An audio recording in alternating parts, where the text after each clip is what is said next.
60대 평균 순자산 5억 2천만 원. 이 뉴스를 보고 생각하셨을 겁니다. 다들 5억씩은 있구나. 나만 부족한 건가? 천만에요. 평균 5억 2천 하지만 중위값은 2억 3천입니다. 무슨 뜻이냐고요? 60대 절반은 2억 3천도 없다는 겁니다. 그마저도 팔 수 없는 집에 묶여 있죠. 은퇴한 친구들을 만날 때마다 듣는 말. 나는 살만해. 별 걱정 없어. 연금 나오니까 괜찮아. 하지만 집에 돌아와 통장을 보면 현실이 다릅니다. 지난달보다 줄어든 잔고. 다음 달 여동생과 나눠내는 요양병원에 있는 어머니 병원비, 관리비, 건강보험료 줄일 수 없는 비용들. 나만 잘못 산 건가? 똑같이 일했는데 왜 나만? 아닙니다. 친구들도 마찬가지입니다. 다만 말하지 않을 뿐이죠. 오늘 이야기는 이제 막 은퇴한 60대 5명의 현실적인 현금 흐름에 대한 이야기입니다. 야, 솔직히 말해봐. 너희 통장에 진짜 얼마나 있어? 평일 오후 3시 동네 카페는 묘한 활기가 있습니다. 한쪽에는 노트북을 켠 젊은이들이 있고 또 다른 쪽에는 은퇴한 중년들이 모여 앉아 있죠. 저도 그중 한 명입니다. 오랜만에 만난 친구들과 커피 한 잔을 앞에 두고 우리는 참 많은 말을 쏟아냅니다. 요즘 무릎은 좀 어때? 이번에 손주가 초등학교 들어갔다며? 대화의 주제는 늘 건강 아니면 옛날 이야기입니다. 우리가 젊었을 때 얼마나 뜨거웠는지, 그때 그 프로젝트가 얼마나 대단했는지, 그런 이야기를 할 때만큼은 우리 모두 다시 30살 청년이 된 것 같습니다. 하지만 테이블 위 지갑이 열릴 때 미묘한 긴장이 흐릅니다. 내가 내게 하던 목소리는 점점 작아지고 누군가 계산대로 먼저 일어서면 나머지는 안도의 한숨을 쉽니다. 예전엔 오늘은 내가 쏜다며 서로 다투던 우리였는데 말이죠. 대화가 끊기고 잠시 침묵이 흐를 때 누구도 이런 말을 꺼내지 않습니다. 나 사실 요즘 사는 게 너무 겁나. 나 완전히 망했어. 오늘 커피값 낼까 말까 고민했어. 대신 우리는 약속이라도 한 듯 씁쓸한 미소를 지으며 이렇게 덧붙입니다. 뭐 그럭저럭 살고 있지. 다른 친구는 솔직히 고백했습니다. 사실 요즘 이런 모임 나오는 게 무섭다고요. 무서운 게 뭐냐고 물었더니 내가 제일 못 사는 거 들킬까 봐라고 답하더군요. 60평생 살면서 남들 눈치 안 보고 산 사람이 이제는 친구 앞에서조차 가난이 들킬까 전전긍긍합니다. 오늘 저는 그 그럭저럭이라는 말 뒤에 숨겨진 잔인한 숫자들을 꺼내보려 합니다. 통장을 열어보기 전까지는 저도 그들이 그리고 제가 정말 괜찮은 줄 알았거든요. 2026년을 살아가는 우리 6070대의 민낯 지금부터 시작합니다. 재우는 우리 중 가장 재미없는 놈이었습니다. 40대 초반 우리가 수입차를 알아볼 때 재우는 12년 된 중고 경차를 샀습니다. 이거면 충분해. 어차피 출퇴근용이잖아. 우리는 뒤에서 비웃었죠. 재훈이 좀 쪼잔하지 않아? 남들 유행하는 골프백 메고 제주도로 원정 갈 때 갭는 만원짜리 등산복 입고 뒷산에 갔습니다. 골프 한 번 치는 돈이면 등산화 새 거 사고도 남잖아. 그 말에 우리는 또 웃었습니다. 돈이 없어서 그러는 거지 뭘? 50대 중반 친구들 자식 결혼시키느라 수천만 원씩 쏟아부을 때도 재우는 달랐습니다. 우리 아들한테 벌써 말했어. 결혼 자금은 내가 모아야 한다고. 아빠는 노후 자금 빼고는 줄 게 없다고. 아들은 서운했을지 몰라도 재우는 단호했습니다. 아내도 참 대단합니다. 백화점 세일 기간에도 시장 바구니를 들고 다녔으니까요. 동창회 나갈 때도 명품백 대신 10년 된 가방을 들고 나왔죠. 이거 아직 멀쩡한데 왜 바꿔? 55세의 그는 퇴직금 1억 5천을 국민연금에 추가 납입했습니다. 주변에서 미쳤냐? 그걸 왜 연금에 넣어? 주식하면 몇 배는 벌 수 있는데. 했지만 재훈은 흔들리지 않았습니다. 재훈의 순자산 2억 5천만 원. 많은 돈은 아닙니다. 25평 아파트 시세 2억 2천, 대출 없음. 예금 2천만 원. 국민연금 월 115만 원. 아내 기초연금 월 30만 원. 월 생활비 150만 원 훈련된 습관 덕분에 가능. 하지만 놀라운 건 부채가 0원이고 매달 저축이 가능하다는 겁니다. 소득 145만 원, 지출 150만 원. 아슬아슬하지만 적자는 아닙니다. 가끔 아내가 동네 도서관에서 청소 일을 하면 월 40만 원이 더 생겨. 그달은 외식도 한 번 더 할 수 있습니다. 재훈은 67세인 지금도 새벽 5시에 일어나 뒷산을 오릅니다. 건강이 곧 돈이니까요. 병원비 한 달에 5만 원만 나가도 그는 자책합니다. 내가 운동을 소홀히 했나? 그는 말합니다. 친구들이 내 산 보면 답답하다고들 해. 근데 나는 밤에 잘 때 불안하지 않아. 자식들한테 손 안 벌리고 마누라랑 가끔 고기 사 먹을 정도면 됐지. 난 크게 불안하지 않아. 이 5명 중 불안이라는 단어에서 자유로운 사람은 재훈이뿐이었습니다. 그는 가난하지만 안정적이고 집은 작지만 빚이 없고 생활은 소박하지만 존엄은 지켰습니다. 민수는 가장 부러움의 대상이었습니다. 모임에서도 늘 돈은 쓰라고 있는 거야 라며 골든벨을 울리던 친구입니다. 60대 초반에도 외제차를 몰고 다녔고 손주들 생일에는 수십만 원짜리 선물을 쏘고 친구 아들 결혼식엔 축의금으로 30만 원을 냈습니다. 하지만 민수의 속사정은 지옥입니다. 민수는 대기업에서 중간관리자로 퇴직했습니다. 퇴직금은 1억 2천. 퇴직 당시 그의 생각은 이랬습니다. 집도 있는데 뭘 걱정해?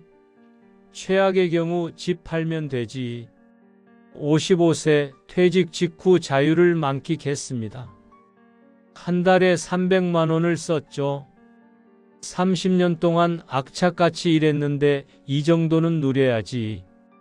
해외여행도 1년에 2번씩 다녔고 골프는 주 2회였습니다. 58세 퇴직금 1억 2천 중 5천만 원이 사라졌습니다. 3년간 월 평균 140만 원씩 적자가 났던 겁니다. 하지만 민수는 태평했습니다. 집값은 매년 23% 오르잖아. 괜찮아. 60세 아들이 결혼하며 전세 자금을 요구했습니다. 5억짜리 아파트 전세에. 아빠, 나 혼자서는 도저히 못 구해. 2억만 도와줘. 민수는 집을 담보로 대출 2억을 받았습니다. 이자는 월 83만 원. 63세 딸의 등장. 딸도 결혼 준비를 시작했습니다. 오빠만 도와주고 나는? 민수는 또 대출 1억 5천을 받았습니다. 이자만 월 60만 원. 이제 매달 나가는 이자가 143만 원입니다.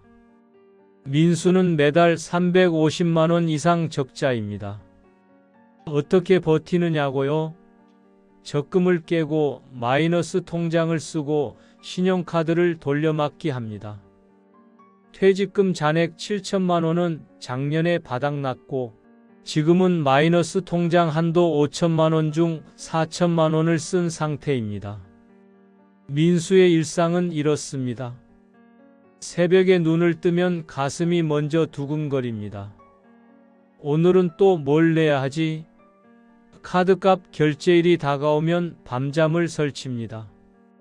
친구들과 만날 때 계산대로 먼저 가던 민수는 이제 화장실 핑계를 대고 자리를 피합니다. 며칠 전엔 손주 돌잔치가 있었습니다. 예전 같으면 금반지라도 해줬을 텐데 이번엔 백화점 상품권 10만 원이 전부였습니다. 며느리의 실망한 표정을 본 순간 민수는 자괴감에 빠졌습니다. 10억짜리 집 가진 주제에 10만 원도 아까워해야 하나. 더 무서운 건 앞으로입니다. 민수는 올해 66세.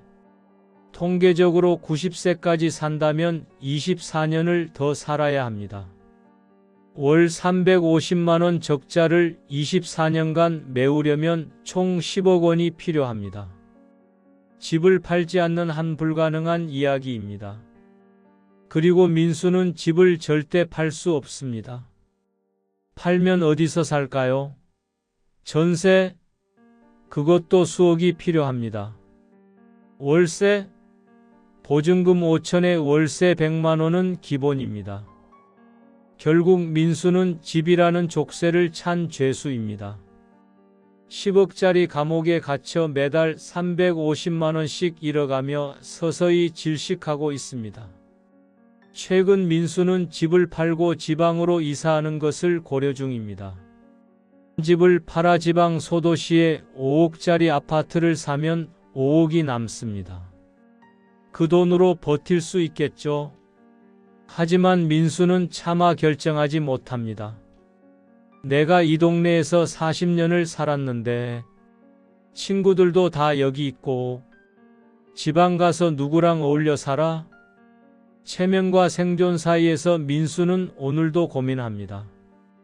그는 여전히 좋은 차를 타지만 주유할 때마다 가슴이 철렁합니다.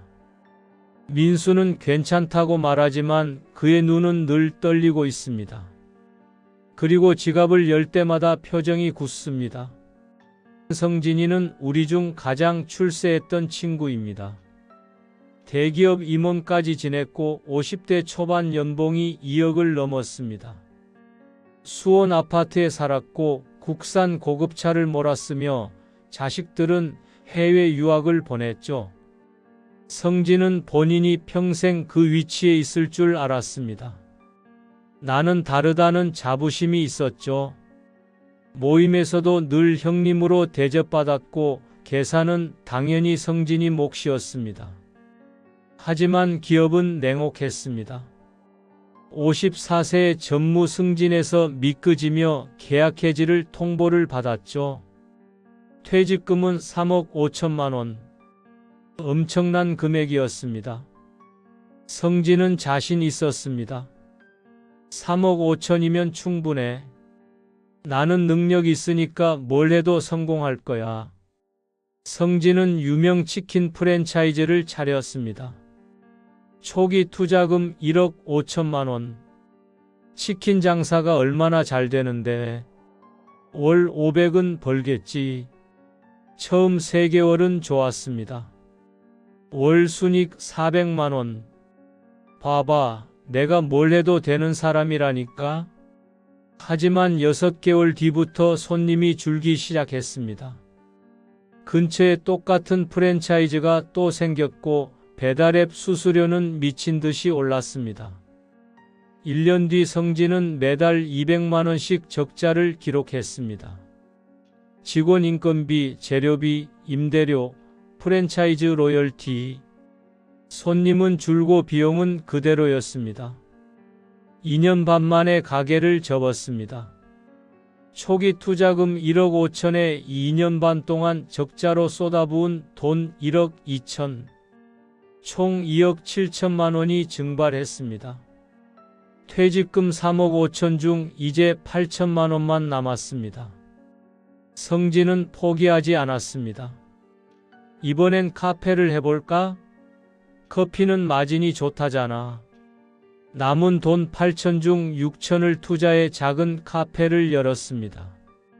하지만 커피 시장은 이미 레드오션이었습니다. 골목마다 카페가 있었고 스타벅스, 이디야 같은 대형 프랜차이즈와 경쟁할 수 없었습니다. 1년 만에 또 접었습니다. 6천만 원 중 4천만 원이 날아갔습니다. 이제 남은 돈은 2천만 원. 성진은 그제야 깨달았습니다. 내가 임원으로 성공한 건 회사라는 시스템 덕분이었지 내 능력이 아니었구나. 가장 고통스러운 건 돈이 없는 게 아니라 사람들의 시선이 변한 겁니다. 작년 동창회에 갔을 때 성진은 충격을 받았습니다. 예전엔 성진아 라며 반겼던 친구들이 이제는 왔어? 라며 무심히 인사합니다. 계산할 때도 아무도 성진을 쳐다보지 않습니다. 옛날엔 형님, 오늘도 형님이 내시죠? 라며 떠밀었는데 말이죠. 더 참담한 건 자식들과의 관계입니다. 성진의 첫째 아들은 지금 30대 중반입니다. 좋은 대학 나왔고 대기업에 다닙니다. 명절 때 만나면 아들은 성진에게 용돈 30만 원을 줍니다. 아버지, 이거 쓰세요. 성진은 그 돈을 받으며 눈물이 납니다. 내가 키운 자식이 나한테 용돈을 주다니. 이게 부모의 말로인가 싶습니다. 새벽 6시에 일어나 공원 벤치에 앉습니다. 하루를 어떻게 보낼지 막막합니다. 할 일이 없습니다. 친구들 만나자고 연락 오면 핑계를 댑니다. 요즘 몸이 안 좋아서. 진짜 이유는 커피값 5천 원이 아깝기 때문입니다. 점심은 집에서 라면을 끓여 먹습니다. 아내가 파트타임 일 나가면 혼자 남아 TV를 봅니다. 저녁은 아내가 퇴근하면서 사온 반찬으로 때웁니다. 밤이 되면 잠이 오지 않습니다. 침대에 누워 천장을 보며 생각합니다. 내 인생은 왜 이렇게 됐을까? 어디서부터 잘못된 걸까? 만약 그때 장사를 시작하지 않았다면 후에는 독약처럼 성진을 잠식합니다. 왕년에 내가 누구였는지 말하는 입은 닫혔고 대신 아프지만 않으면 좋겠다는 말을 입버릇처럼 합니다. 노후의 목표가 행복이 아니라 생존이 되어버린 순간 그의 세상은 좁은 방 한 칸으로 줄어들었습니다. 성진은 말합니다. 나는 실패한 인생이야. 자식한테 손 벌리고 집사람한테 미안하고 차라리 빨리 죽는 게 나을 것 같아. 우리는 그 말을 듣고 아무 대답도 못했습니다. 동혁은 요즘 아예 연락이 닿질 않습니다. 단톡방에서도 나갔죠. 한 달에 한 번쯤 잘 지내냐고 문자를 보내도 답이 없습니다. 가끔 소식을 들으면 동네 작은 공원에서 시간을 보낸다고 합니다. 하루 종일 벤치에 앉아 있다가 해가 지면 집으로 돌아간답니다. 커피 한 잔 마실 여유조차 사치라고 느끼기 시작하면서 그는 인간관계를 스스로 끊어버렸습니다. 동혁은 자영업을 했습니다. 학교 앞 문구점, 작은 철물점, 식당 등을 30년간 운영했지만 큰 돈을 벌어본 적은 없습니다. 특별히 낭비하지도 않았고 그렇다고 대단히 저축하지도 않았습니다. 그냥 평범하게 살았습니다. 문제는 대비가 전혀 없었다는 겁니다. 50대가 넘어 가입한 국민연금은 연금 가입 기간이 짧아 월 38만 원밖에 안 나옵니다. 가게 일을 돕던 부인은 그마저도 없었습니다. 어떻게든 되겠지. 동혁은 그렇게 생각했습니다. 집을 팔고 전세로 살다가 전세 만기 때 집주인이 재계약을 거부했습니다. 이제 전세 안 받아요. 월세로만 줄게요. 보증금 5천에 월세 80만 원. 동혁은 선택지가 없었습니다. 동혁은 매달 150만 원 이상을 예금해서 꺼냅니다. 1,800만 원은 1년이면 바닥납니다. 그 다음엔 동혁은 생각하고 싶지 않습니다. 동혁이 친구들을 피하기 시작한 건 2년 전부터입니다. 친구들과 만나면 커피값 5,000원이 듭니다. 점심이라도 같이 먹으면 10,000원은 기본이죠. 한 달에 친구들 3번만 만나도 45,000원입니다. 동혁에게 45,000원은 일주일 식비입니다. 경조사는 더 끔찍합니다. 친구 자식 결혼식에 축의금 5만 원을 내야 하는데 그 돈이면 한 달 전기료를 낼 수 있습니다. 동혁은 축의금 봉투를 준비하다가 결국 몸이 안 좋아서라는 거짓 문자를 보내고 불참했습니다. 한 번, 두 번, 세 번. 거짓말이 반복되며 동혁은 점점 친구들로부터 멀어졌습니다. 가장 비참한 순간. 작년 설날 동혁의 아들이 세뱃돈을 거꾸로 주려고 했습니다. 아버지, 이거 쓰세요. 10만 원을 내밀었죠. 동혁은 격렬히 거부했습니다. 아니다. 내가 아직 정신은 있다. 아들은 당황했고 동혁은 자존심이 무너지는 걸 느꼈습니다. 그날 이후 동혁은 아들에게도 연락을 끊었습니다. 명절에도 가지 않습니다. 아프다는 핑계로 거절합니다. 진짜 이유는 손주들에게 세뱃돈 한 푼 못 주는 자신이 너무 초라해서입니다. 동혁은 말합니다. 이 나이에 뭘 더 바라겠냐. 그냥 이렇게 살다 가는 거지. 그 말은 만족이 아니라 지독한 체념입니다. 동혁은 삶을 포기했습니다. 더 이상 희망도 기대도 없습니다. 그냥 시간이 지나가기를 기다릴 뿐입니다.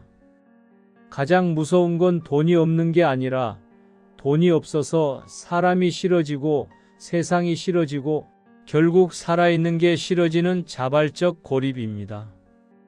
동혁은 이제 거울도 안 봅니다. 거울을 보면 초라한 자신이 보여서 견딜 수 없기 때문입니다. 이쯤 되면 여러분은 절망하고 계실지 모릅니다. 이미 늦었어. 나도 끝났어. 하지만 재훈을 다시 봅시다. 재훈은 부자가 아닙니다. 하지만 불안하지 않습니다. 왜일까요? 재훈이 지킨 5가지 원칙. 1. 빚 없는 삶. 집이 작아도 온전히 내 것이면 됩니다. 2. 지출 통제 수입 범위 안에서 생활합니다. 절대 적자를 내지 않습니다. 3. 자식 독립. 자식에게 전 재산을 주지 않습니다. 노후 자금은 사수합니다. 4. 건강관리. 매일 운동합니다. 병원비를 아끼는 최선의 방법입니다. 5. 소박한 행복. 비싼 여행 대신 동네 산책, 명품 대신 도서관 책. 영상을 보고 계신 여러분께 묻고 싶습니다. 당신은 지금 재훈이의 길을 걷고 있습니까? 아니면 나머지 내 친구의 길을 걷고 있습니까? 혹시 아직도 어떻게든 되겠지라며 통장을 외면하고 계시진 않나요? 아니면 자식들에게 모든 걸 쏟아붓고 텅 빈 껍데기만 껴안고 계시진 않나요? 더 늦기 전에 가면을 벗어야 합니다. 친구들 앞에서 나 괜찮아라고 거짓말하는 대신 배우자와 함께 솔직한 숫자를 마주하십시오. 씀씀이를 줄이고 지금이라도 푼돈을 벌 수 있는 소일거리를 찾아야 합니다. 가장 중요한 건 자존감을 지키는 겁니다. 동혁이처럼 스스로를 고립시키지 마십시오. 가난은 죄가 아닙니다. 도움을 요청하는 것도 부끄러운 일이 아닙니다.